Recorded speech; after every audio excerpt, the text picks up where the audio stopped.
এই দোয়াটা শিখে নেন, ইনশাআল্লাহ আপনার জীবনের সমস্ত সংকট কেটে যাবে।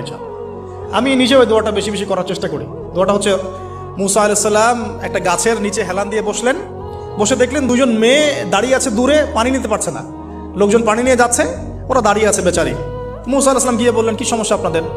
তারা বললেন যে আমাদের বাবা অনেক বৃদ্ধ মানুষ, আমরা পানি নিতে পারি না যতক্ষণ না আমাদের কম পানি নিয়ে চলে যায়। তো মুসা আলাইহিস সালাম তো একটু বললাম না, ফিজিক্যালি খুব স্ট্রং ছিলেন, থাকে না বডি বিল্ডার, সামনে গিয়ে কথা বলে সরো পানি দিতে দাও, তখন মানুষ একটু মূল্যায়ন করে না।